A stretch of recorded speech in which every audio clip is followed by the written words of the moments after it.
I got a last-minute call from my friend Alex Doy to fly to Alaska and paddleboard 87 miles down the Kenai River to the Cook Inlet. Of course I couldn't say no. When we first arrived, the forecast looked cold and rainy the entire time. I had never seen anything like this before. Thousands upon thousands of massive salmon driven by instinct to swim from the ocean hundreds of miles upstream in hopes to reproduce and inevitably die.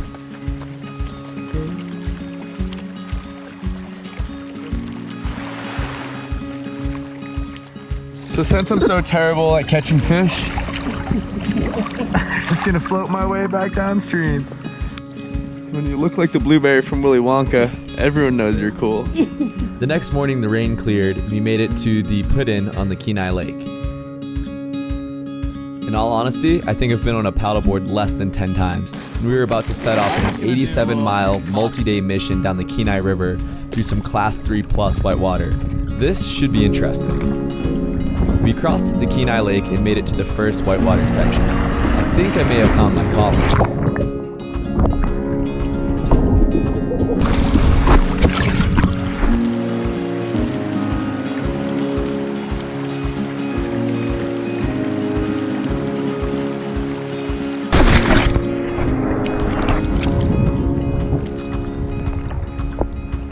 This might be the most beautiful thing I've ever seen. The limestone-lined, glacial-fed Ski-Lac Lake has the most brilliant blue water filled with fish and surrounded by thriving wildlife.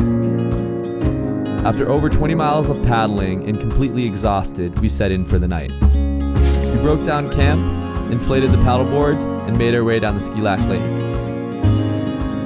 Not too long into our paddle across the lake, we got a brilliant idea.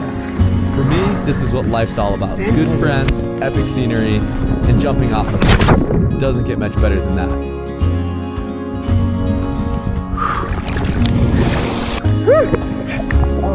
Would you look at that view? After a long paddle, we made it to camp, ate some dinner, and went for a sunset paddle.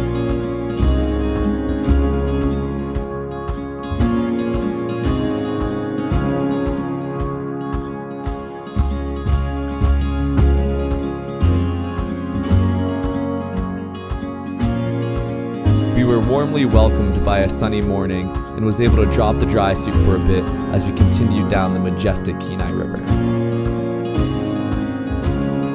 The most challenging part of the river was just ahead, and shit got real fast.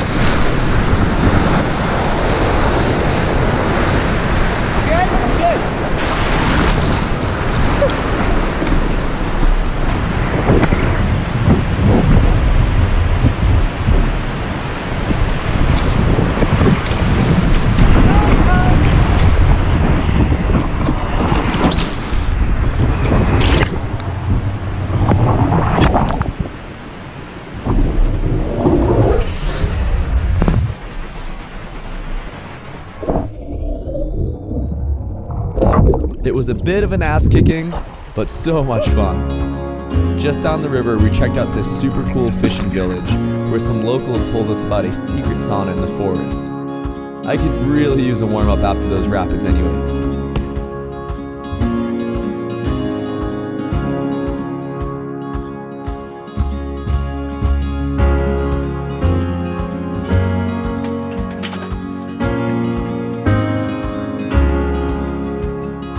The next morning, we made our final push to the Cook Inlet, battling winds, high seas, and seagulls. Have you gotten pooped on yet? Lots of seagulls. Over the course of 3 days, we paddled over 87 miles from the Kenai Lake, down the Kenai River to the Cook Inlet.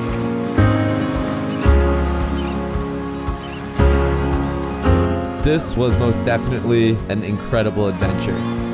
Big thanks to Coast Portland for keeping the lights on, Immersion Research for keeping me dry, Pelican Case for keeping my gear safe, and Backcountry.com for everything else in between. Keep an eye out for the editorial piece of this adventure in the upcoming issue of SUP magazine. Lots more adventures on the way, make sure to stay tuned.